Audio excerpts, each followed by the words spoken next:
আল্লাহ রাব্বুল আলামিন বলেন, যারা নাকি আমি আল্লাহ থেকে অন্য দিকে চলে যায়, আমি আল্লাহর স্মরণকে বাদ দিয়ে যারা অন্যকে স্মরণ করে, আমি আল্লাহ তাদেরকে শয়তানের বন্ধু বানায়া দেই। দরুদ ইব্রাহিম পাঠ করুন। আল্লাহুম্মা সাল্লি আলা মুহাম্মাদ কামা সাল্লাইতা আলা ইব্রাহিম ওয়া আলা আলি ইব্রাহিম ইন্নাকা হামিদুম মাজিদ। اللهم بارك على محمد وعلى آل محمد كما باركت على إبراهيم وعلى آل إبراهيم إنك حميد مجيد اللهم صل وسلم وبارك عليه। নরসিংহপুর গার্মেন্টস শ্রমিক দিনী কাফেলার উদ্যোগে এক বিরাট ওয়াজ মাহফিলের মুহতারাম মুকররম সম্মানীয় সভাপতি জনাব আলহাজ মোহাম্মদ নুরুল ইসলাম সরকার, আজকের মাহফিলের প্রধান বক্তা, প্রধান আলোচক, আন্তর্জাতিক খ্যাতিসম্পন্ন মুফাসসির কোরআন হযরতুল আল্লাম মাওলানা কারি সাইদুল ইসলাম আসাদ সাহেব, আল্লাহ হুজুরকে ইসলামের জন্য কবুল করুন। এত সময় আলোচনা করতেছিলেন আজকের মাহফিলের প্রধান আকর্ষণ, তরুণ আলোচক, তরুণ বক্তা, অত্যন্ত সুমধুর কণ্ঠের অধিকারী হাফিজ মাওলানা জুবায়ের আহমেদ তশরিফ সাহেব। আরো যারা এই মঞ্চে কথা বলেছেন, আল্লাহ সকলকে কবুল করুন, জোরে বলি আমিন। হযরত উলামায়ে কিরাম, মুরাব্বিয়ানে আযম, আমার সামনে বসা অত্র এলাকার দিনদার, পরহেজগার, মুত্তাকি মুসলমান ভাইয়ানো, পর্দার অন্তরালে অবস্থানরত আমার সতী সাধবী মা ও বোনেরা, আমি আপনাদেরকে আবারও সালাম দিচ্ছি। আসসালামু আলাইকুম ওয়া রাহমাতুল্লাহ। আপনারা কোনো কারণে রাগ করেছেন? জোরে বলুন তো না, আর একটু জোরে না। নির্বাচনী আমেজ শুরু হয়ে গেছে, ঠিক না? রাস্তাঘাটে বিভিন্ন জায়গায় বিভিন্ন সময় আমরা মিছিল দিয়ে থাকি, দেখি না? তখন মিছিলে গিয়ে যখন আমরা বলি অমুকের চরিত্র, এইটা কি আসতে বলেন নাকি জোরে বলেন? তাহলে সালামের জবাব দিতে কৃপণতা কেন? প্রিয় নবী বলছেন, সালাম দিবে যত জোরে, সালামের জবাব দিবে তার চেয়েও জোরে। সালামের জবাব দিতে পারবো তো? আসসালামু আলাইকুম ওয়া রাহমাতুল্লাহ। আল্লাহ রাব্বুল আলামিনের দরবারে লাখো কোটি শুকরিয়া আদায় করি যে মহান মালিক আমাদেরকে চমৎকার পরিবেশে জান্নাতি বাগানে বসে কোরআনুল কারীমের আলোচনা শোনার মতো সুযোগ করে দিলেন। এজন্য আমরা মালিকের শুকরিয়া আদায়ার্থে সকলে জোরে জোরে পড়ে নেই আলহামদুলিল্লাহ। আমি কোরআনুল কারীমের সূরা আল মুলক এর 12 নম্বর আয়াতুল কারীমা তেলাওয়াত করেছি। সংক্ষিপ্ত সময় আমি এই আয়াতের উপরে ভিত্তি করে কিছু আলোচনা করব। ওয়া মা তাওফীকি ইল্লা বিল্লাহ সুবহানাকা লা ইলমা লানা ইল্লা মা আল্লামতানা আলাইহি তাওয়াক্কালতু ওয়া ইলাইহি উনীব। জোরে বলুন আমিন। আল্লাহ রাব্বুল আলামিন বলেন, ইন্নাল্লাযীনা ইয়াখশাউনা, নিশ্চয়ই যারা পৃথিবীর ভিতরে ভয় করে। আমাদের অন্তরের ভিতরে ভয় আছে না নাই? জোরে বলুন আছে না নাই? আমাদের কারো অন্তরের ভিতরে রাতের ভয়, কারো অন্তরের ভিতরে ভূতের ভয়, কারো অন্তরের ভিতরে পুলিশের ভয়, কারো অন্তরের ভিতরে ক্ষমতা হারানোর ভয়, কারো অন্তরের ভিতরে জীবন হারানোর ভয় আছে না নাই? জোরে বলুন। আমাদের দেহের ভিতরে এমন ভয় আল্লাহ তৈরি করে দিয়েছেন। কত বড় ক্ষমতাশীল, 16টা বছর রাজত্ব করলো, রান্না করা ভাত খাওয়ার সুযোগ পায় নাই, মামু বাড়ি পালাইয়া যেতে হয়েছে। এজন্য আল্লাহ বলেন, নিশ্চয়ই যাদের অন্তরের মধ্যে ভয় রয়েছে, রব্বাহুম, তাদের রবের ভয়, আল্লাহর ভয়। যাদের অন্তরের ভিতরে কার ভয় রয়েছে? জোরে বলুন। বিল গায়ব, তিনি তো যেমন আল্লাহ, যেই আল্লাহকে দুনিয়ার চোখ দিয়া দেখা যায় না। নিশ্চয়ই যারা রব্বুল আলামিনকে ভয় করে না দেখে, আল্লাহকে দেখা সম্ভব? জোরে বলুন। পৃথিবীর কোন মানুষ দেখেছে? কেউ দেখতে পারে নাই। মূসা কালিমুল্লাহ আল্লাহকে বলেছিল, রব্বি আরনি, আল্লাহ আমি তোমাকে দেখতে চাই। আল্লাহ রাব্বুল আলামিন বলেন, লান তারানি, আমাকে দেখা সম্ভব নয়।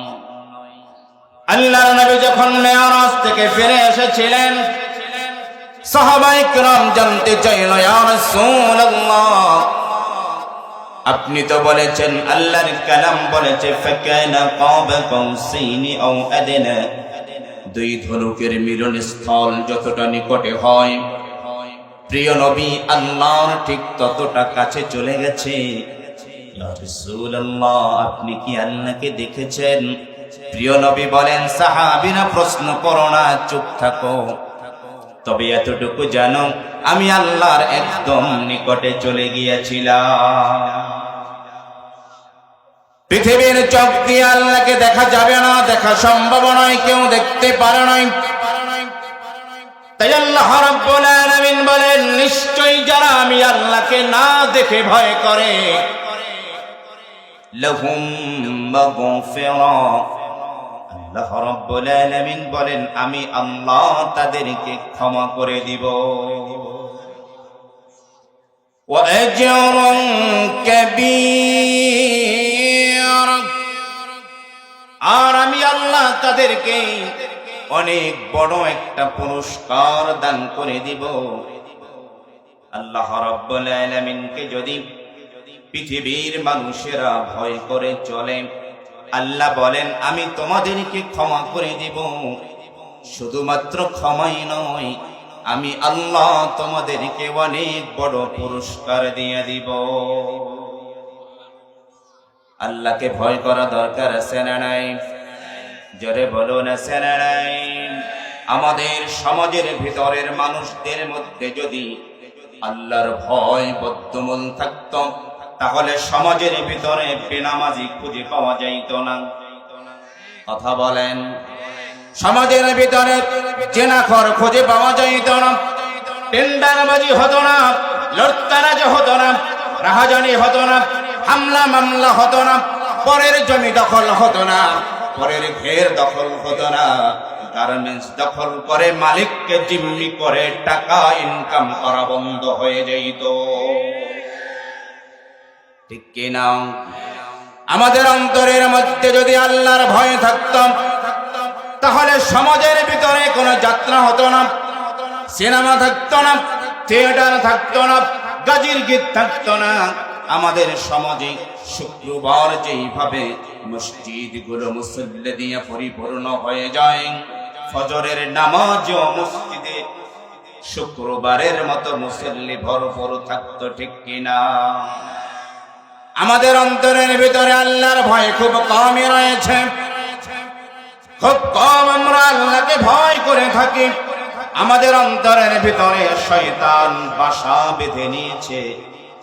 ওমাইয়াশু আন যিকরির রহমান نقوّد له شيطانا فهو له قرين আল্লাহ রাব্বুল আলামিন বলেন, যারা নাকি আমি আল্লাহ থেকে অন্য দিকে চলে যায়, আমি আল্লাহর স্মরণকে বাদ দিয়া যারা অন্যকে স্মরণ করে, আমি আল্লাহ তাদেরকে শয়তানের বন্ধু বানায়া দেই। নাউযুবিল্লাহ বলেন। আমাদের বন্ধু আল্লাহ শয়তানকে বানায়া দেয়। শয়তান আমাদের বন্ধু হোক, সেটাকে আমরা চাই।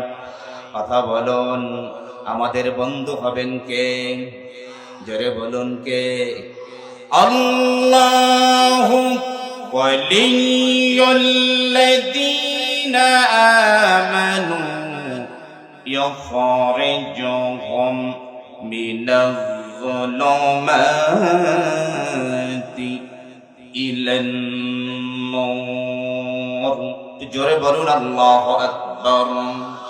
আল্লাহ রাব্বুল আলামিন বলেন, নিশ্চয়ই যারা আমি আল্লাহকে বন্ধু বানিয়ে নিয়েছে, আমি আল্লাহ যাদের অভিভাবক হয়ে গেছি, তাদেরকে আমি আল্লাহ অন্ধকার থেকে টেনে বের করেন আলোর পথ, জান্নাতি পথ আমি আল্লাহ তাদেরকে দেখায়া দিব।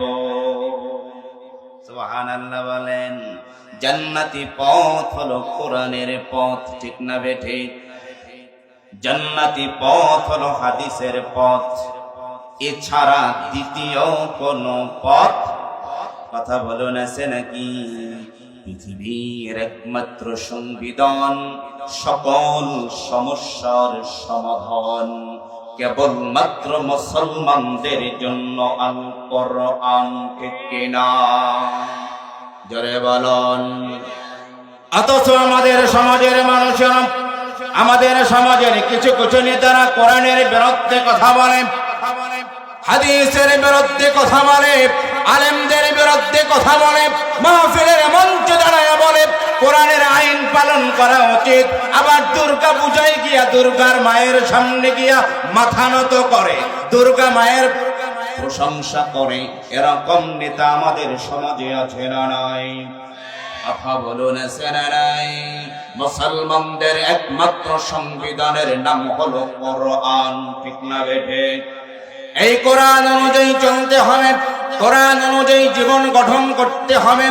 যদি দুনিয়ায় শান্তি, পরকালে যদি মুক্তি পেতে হয়, কোরআনের বিকল্প কোন পথ আমাদের জন্য, জোরে বলুন, আছে নাকি? একমাত্র সংবিধান মুসলমানদের জন্য, সেটা হলো, সেটা কি? সমাধান চাও যদি জীবনে মরণে, ফিরে যাও খুঁজে নাও। সমাধান চাও যদি জীবনে মরণে, ফিরে যাও খুঁজে নাও, চোখ রাখো কোরআনে, তবেই পাবে সব শান্তির ঠিকানা। যদি মেনে নাও তুমি মনে প্রাণে, সমাধান, সমাধান চাও যদি জীবনে মরণে, ফিরে যাও খুঁজে নাও, চোখ রাখো কোরআনে। কোরআন মানতে রাজি আছে নাই? ও বন্ধু, তবে মনে রাখবেন, কোরআন মানা সহজ কাজ নয়। কোরআন মানা সহজ না কঠিন? কথা বলে না। কোরআন মানা সহজ কাজ নয়। প্রিয় নবী বলেছেন, আশাদ্দুন নাসি বালাআন আল আম্বিয়া সুম্মাল আমসালু ফাল আমসাল।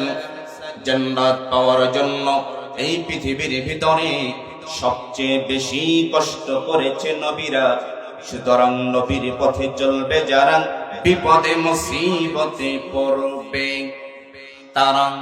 অবন্ধ, কোরআন মানার কারণে অসংখ্য সাহাবীর জীবন দেওয়া লেগেছে, ঠিক না বেঠে? আমির হামজার কলিজা লেগেছে, ইমাম হুসাইনের কল্লা দেওয়া লেগেছে, বিশ্বনবীর শরীর থেকে রক্ত ঝরেছে, বিশ্বনবীর মাথার ভিতরে লোহার হেলমেট ঢুকেছে। তারপরেই এই পৃথিবীর বুকে ইসলামটা প্রতিষ্ঠিত হয়েছে।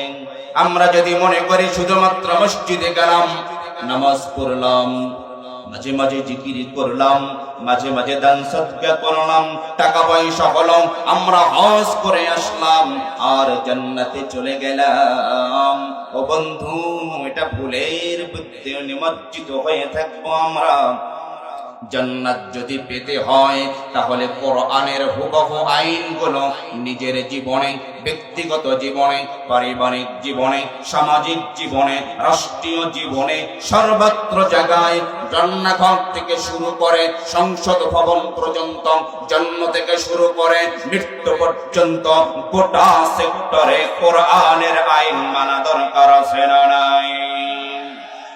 কোরআন মানতে গেলে মাঝে মাঝে মারি খাইতে হয়। এর নজির আমাদের সমাজে আছে না নাই? কথা বলো না, সেনা নাই? 50টা বছর যিনি আমাদের মাথার মুনি ছিলেন, আল্লামা সাঈদী সারা বিশ্বে যিনি কোরআনের কথা বলেছেন, শুধুমাত্র কোরআনের পক্ষে থাকার কারণে 13টা বছর তাকে জেলখানায় থাকতে হয়েছে, ঠিক না বেঠিক? মেডিকেল ক্লিনের মাধ্যমে তাকে পৃথিবীর জমিন থেকে বিদায় করা হয়েছে। কথা বলুন। অসংখ্য ইসলামের সৈনিকদেরকে, কোরআনের সৈনিকদেরকে বিনা বিচারে রাজাকারের তকমা লাগাইয়া ফাঁসি দেওয়া হয়েছে। যে ট্রাইব্যুনালে ফাঁসির রায় হয়েছিল, ওই ট্রাইব্যুনালে এখন তার বিরুদ্ধে ফাঁসির রায় হয়েছে, ঠিক না বেঠি? এতবার বেড়ো না, এত বড় হয়েও না ঝড়ে ভেঙে যাবে, এত ছোট হয়েও না মানুষের পায়ের নিচে পিষ্ট হয়ে যাবে, ঠিক কিনা? নদীর পার ভাঙে অপার গড়ে, এই তো নদীর খেলা।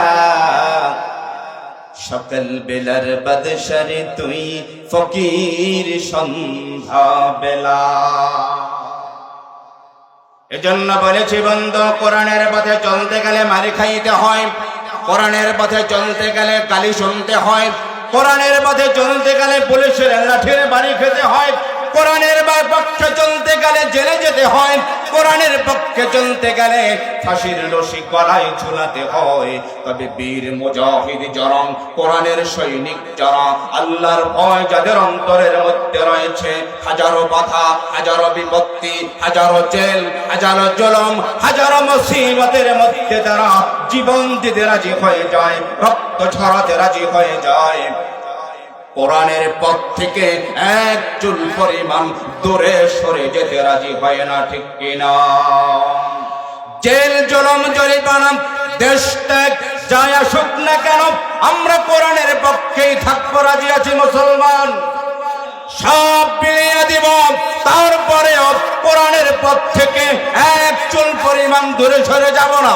যারা রাজি আছি দুহাত তুলে আল্লাহকে দেখাই।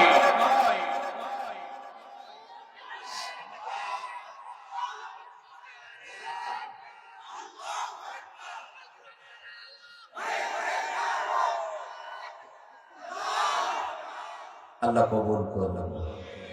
আরো জোরে বলি আমিন। স্লোগান দেওয়া যতটা সহজ, কোরআনের পক্ষে চলা ততটা কঠিন, ঠিক না বেঠিক? সামনে নির্বাচনী আমেজ চলে আসছে। এই সমাজটাকে যদি কলুষ মুক্ত করতে হয়, এই সমাজটাকে যদি নির্যাতিত নিপীড়িত মানুষের অধিকার আদায় করতে হয়, সমাজ থেকে যদি সমস্ত কুলস কালো অন্ধকার দূর করে দিতে হয়, তাহলে বাংলার মসনদে কোরআনের বিকল্প আর কিছু নয়। আগামীর সংবিধান কোরআনের সংবিধান, আগামীর বাংলাদেশ কোরআনের বাংলাদেশ, আগামীর রাষ্ট্র ইসলামী রাষ্ট্র, ইনশাআল্লাহ কোরআনের রাষ্ট্র হোক, আমরা চাই কিনা? যারা কোরআন নিয়ে কথা বলে, যারা কোরআনে আন্দোলন করে, তাদের পক্ষে আমরা থাকতে রাজি আছি। তো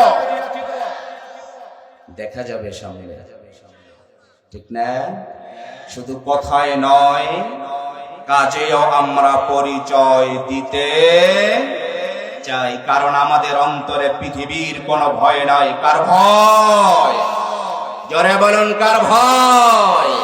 যাদের অন্তরে আল্লাহর ভয় রয়েছে, পৃথিবীর কোনো ভয় তাদেরকে গ্রাস করতে পারে না, পৃথিবীর কোনো কালো তাদেরকে অন্ধকার করে দিতে পারে না। তারা কোরআনের আলোয় আলোকিত হয়ে যায়, ঠিক না? ইয়া আইয়ুহান নবী, হে আমার নবী, ইন্না আরসালনাকা, আল্লাহ বলছেন আমি আপনাকে পাঠিয়েছি শাহিদান, আপনি হবেন সাক্ষ্যদাতা, আপনি হবেন পর্যবেক্ষক, আপনি দেখবেন আপনার উম্মতের মধ্যে কারা কোরআনের পক্ষে চলে, এটা দেখার দায়িত্ব আল্লাহ নবীকে দিয়েছেন। মুবাশশিরা, যারা কোরআনের পক্ষে চলবে তাদেরকে জান্নাতের সুসংবাদ দিয়ে দেবেন, সুবহানাল্লাহ। ওয়া নাযীরা,